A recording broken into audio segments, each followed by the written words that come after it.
Hello buddy and welcome back to Red Devils TV. Now this is your Manchester United versus Arsenal match reaction. The match ends in 3-2 and all I can say is only what we deserved. United didn't play well in that game at all. There was so many liabilities in that game. Players didn't perform at their best. And it's everything what Arsenal deserved. They're top of the league for a reason. They played us off the park. They were the better team in the game, so all credit to Arsenal. But United just didn't have a good game today. And it's quite concerning now because that's 2 games in a row now where we've not played well. The game against Crystal Palace, we scored the first goal and just sat back, and then Crystal Palace eventually got back into the game. And Arsenal, obviously, Rashford scored, moment of brilliance, and Arsenal just stayed calm, stayed cool, stayed collective, and just punished us for it. And really, it was quite an even game in the first half. I felt like I felt like the midfield was shaky at first, but then as the game went on in the first half, United seemed to be a bit more in control. United seemed to have a bit more of mobility going on and we seemed a lot more comfortable. But then that second half was absolutely atrocious. Like I said, the second half is why we deserve to lose, because Antony, I don't know, we need to drop him. I want Sancho back at this point now. I said Sancho isn't doing anything to help us win games, but neither's Antony at this point. So hopefully in the next, against Nottingham Forest on Wednesday, in the Carabao Cup semi-finals, Sancho plays that game and gets a game under his belt just to get some of his match sharpness up. But yeah, Antony, terrible. Wan-Bissaka, terrible. McTominay, terrible. Weghorst, pointless. ERIKSEN, pointless. Bruno, average. The only players that didn't really... And De Gea as well. De Gea was also very much shit. And it's just disappointing. It's just frustrating. And United, we could have won that game. The fact that we went toe-to-toe with them in the first half without Casemiro was just... I got excited. And the fact we went into the game 1-1 at half-time, I felt, all right, there's another goal in this game. I'm sure United could win this game. But I did say in my match preview that it would be 2-2. And I was close. But obviously, last-minute winner for Arsenal, sloppy defended by Manchester United. I don't know how Wan-Bissaka let Zinchenko make that cross. It's just stupid. Wan-Bissaka, for me, had a liability game. He just wasn't good at all. De Gea, he could have saved that Saka shot for the second goal. He could have saved that last goal against Nketiah. And I felt like he could have saved that goal against Crystal Palace for the free kick. So you might be thinking I'm being a bit harsh, but really, I don't care. It's my personal opinion. I felt like today that David De Gea was utter shit. His distribution was terrible. He kept panicking and he didn't seem comfortable whatsoever. And like I said, Arsenal fans, well done. Like, you deserve tonight. Like, obviously you're top of the league for a reason. Now you have to go and win it, because really, United aren't in this title race. I've said this many, many times. United are not in a challenge for the title. We're a challenge for top 4. And again, United fans need to be realistic and remember that this is Erik ten Hag's first season, and everyone admitted that top 4 alone this season would have been a great, great start for Erik ten Hag's career at Manchester United. Yes, do we want to win every single game? Yes, we do. But at the end of the day, we've got to be realistic. Arsenal are top of the league for a reason. We're the only team they've lost to this season. That was in the first leg at Old Trafford. This season, Arsenal have been one of the best teams in the league, and rightly so. They're on 50 points down the table. I think they're 5 or 6 points ahead of City. They're about 10 points clear of us. United aren't in this title challenge. And again, I would be a lot happier with United getting top 4 this season, because we need to get Champions League football back. And you know what? With the weird season that it is this season, you need to be kind of pushing for the top 4, because Chelsea are horrendous. Liverpool are an ageing squad. Spurs aren't doing too well. Newcastle are on the rise. City are always a guarantee for getting top 4. Arsenal have been immense this season. And United, we just can't. It's United's place to lose. United can't lose top 4, because if we do, then then it's just a terrible season, in my opinion. And even if Ten Hag wins a trophy, but we get 5th place, I will not accept that. That will be a bad season, because your opinions change all the time in football. And for me, I just think that Erik Ten Hag is now too far in the league to slip up and lose the 4th spot or 3rd spot or whatever place we come, because it's not going to be 2nd or 1st, that's for sure. But anyway, let's go on to some of the individual performances. I thought that, I said in my combined 11 that I gave the majority of the team to Arsenal, and rightly so. I felt like they've been the better team this season. They proved that tonight. Like, what I don't understand is that Arteta has been playing these same players pretty much every single match this season, and not one of them have dropped their standards each game. What happens? United go all-out attack against Manchester City. We beat Manchester City, then we drop our standards against Crystal Palace, and we drop our standards tonight against Arsenal. And Arsenal have shown why they're going to be champions, because I think Arsenal are going to win the league at this point now. They're too far ahead of Manchester City. Yes, they need to play Manchester City twice, but I feel like that is going to be a great game when them two teams play against each other. But again, like I said, I just feel like that United aren't in this title race. Fans need to say we need to calm down, but you need to stop being unrealistic, because United aren't winning this league this season. Yes, there's hopes there. Yes, the potential's there, but that's for seasons to come. It's not happening this season.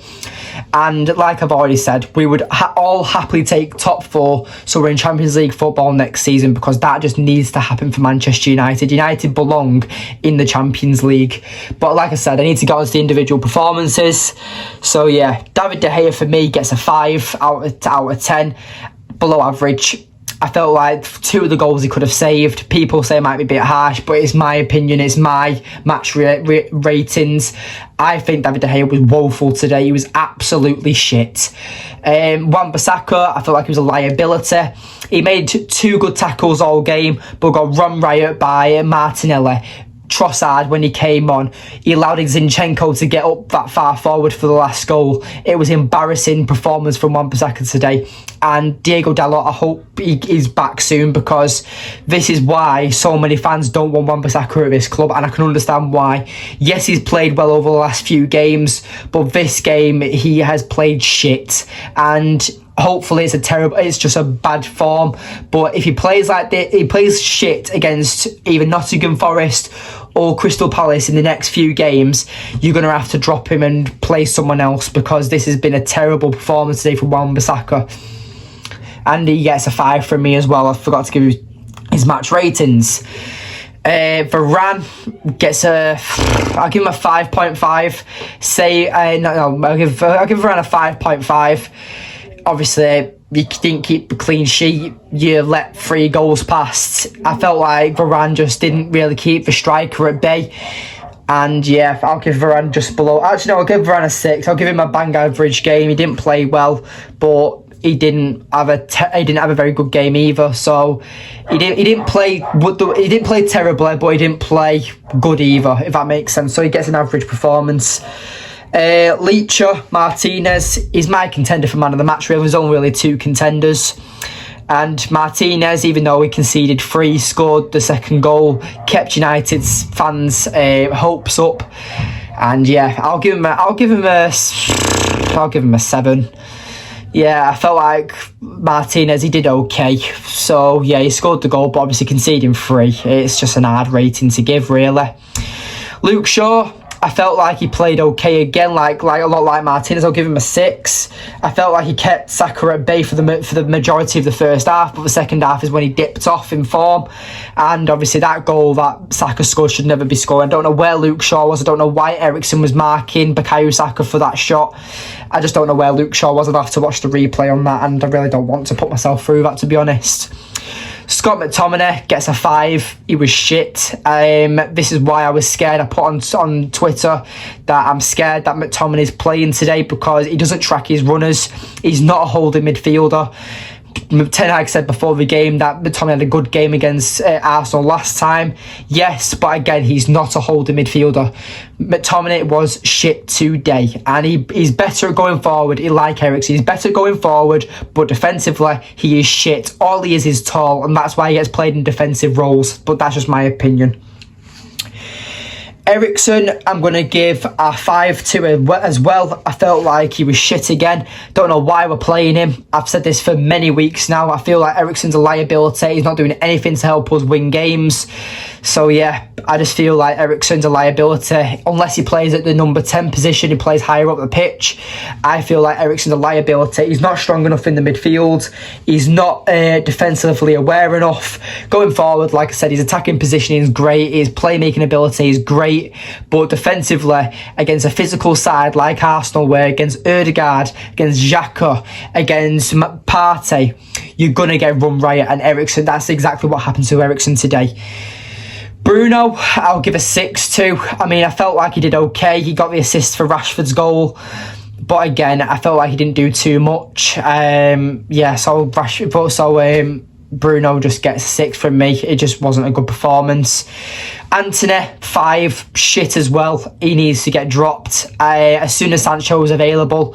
You know what? Not even Sancho. Play Palestri against Nottingham Forest in the Carabao Cup semi-final on Wednesday. You play Palestri or Sancho if he's available, or Garnacho. You don't play Antony. Antony has been shit. And for 100 million... he reminds me of the Brazilian Jack Grealish. He's doing nothing to help us win games. I thought he was fast. I thought Antony was a good player. The Antony I saw at Ajax is why I could live with 100 million spent on him, even though he was only worth 60 million at Ajax. But again, he is shit. He doesn't run at defenders. He just tries and beats them with pure technical ability and skill. But you're in the Premier League, mate. You're not in the Eredivisie anymore. You're going against players who know your tricks inside and out. You've got teams that know your every move before you even make it. And you are a bang average player. You're a one-trick pony. You need to sort your game out. You need to stop cutting on your left foot. You need to stop trying to beat players with skill by dropping your shoulder. You need to use your pace, use your legs, and fucking win and run. That's exactly what you need to do. You need to stop doing all this technical shit because you're not a good player at Manchester United currently. Weghorst, I'm going to give a 5-2. Another disappointing performance for Weghorst. Didn't get the service, didn't really impact the game at all, and this is why Manchester United have been shit without a proper number 9. And so many fans have said, oh, Harry Kane's going to do well, Victor Osimhen's going to do well, Benjamin Sesko's going to do well. How the fuck are they going to do well when we don't give them the service? Like the graveyard shift, that is what it's known for being a number 9 at Manchester United. You get no service, you don't impact the game, so one of the most important players on the pitch, your natural goal scorer, doesn't get the service. Look at Erling Haaland today against Wolves. He scored a hat-trick. Yes, the tap-ins, but he needs to be there to score them tap-ins and the penalty. So yeah, I just feel like that Weghorst right now, he needs the service. It reminds me of a lot of Ronaldo at the start of this season. Doesn't get the service. He's just a liability. It reminds me of Cavani when he was here. It reminds me of Igalo when he was here. Even Zlatan Ibrahimovic. It goes all the way back to them because United do not create enough chances for their number 9s. So yeah, Weghorst, it's not really his fault he didn't get the service. You can't expect Weghorst to create something out of nothing, unlike Marcus Rashford. But again, Weghorst didn't do anything in the game, so I'm going to give him a 5. He could have at least pressed a bit more. That's the only advice I can give him. Rashford, I'm going to have to give him a man of the match for United. He scored a goal out of nothing. And my only issue with Rashford, I didn't track back for the majority of the game. It was clear that Erik ten Hag told Rashford to stay forward to hit Arsenal on the break when we got them chances. But again, I think Rashford should have still helped Luke Shaw out a bit more because you saw Bukayo Saka dropping back and being that middleman between Shaw and Rashford. So yeah, I felt like Rashford, even though I give him a man of the match, he scored a goal out of nothing. I do think that he should have been tracking back a bit more in this game. Fred, don't know, 5.5 for Fred. I'll give Rashford his score. I'll give Rashford a 7.5. But yeah, with Fred, he gets a 5.5. I thought Fred should have started over Eriksen. I thought if Fred started today, he would have had a better game. But by the time Fred came on, it was too late. He couldn't have got back. He could, like, with the momentum Arsenal were doing to us in that game, it's hard for any player to get back into that game coming off the bench, because you need to be relentless from minute one from coming on that bench. And yeah, he didn't play well at all. And obviously Garnacho, he came on for Rafael Varane, and yeah, that was just a pointless substitution, really. The game was gone by then. I'm going to give Garnacho a 6. He didn't really do anything. He wasn't on the pitch long enough. And yeah, only 2 substitutions this entire game. So Erik ten Hag gets a 5 out of 10 rating from me as well. He had a terrible performance as a manager today. That's just my opinion. Obviously, I know Erik ten Hag's going to be we're going to win again at some point, and everything's going to be happy as Larry again. But again, I don't know why Erik ten Hag made such late substitutions that didn't impact the game at all. Antony should have gone off at half time. McTominay should have gone off at half time. At half-time, I would have done exactly what I would have done in my preview, where I would have played Luke Shaw at centre-back, Malacia at left-back to keep up pace with Saka, and Martinez as the CDM, because McTominay, he couldn't cut past the lanes, he wasn't man-marking, he wasn't dropping between the defenders, he wasn't cutting up the play. McTominay isn't a holding midfielder, and I hope Erik ten Hag has learned that today. Yes, it's a mistake. Yes, it's a setback. But at the end of the day, it's a learning curve. Arsenal are top of the league for a reason. We've lost to the better team at the end of the day, so that's how it has to be. But at the end of the day, United, we're still in the top 4 right now. I look forward to the next week with us playing Nottingham Forest and Crystal Palace again. So yeah, stay tuned on Red Devils TV for these future videos. So yes, thank you for watching today's video, and I'll see you in the next one. Goodbye.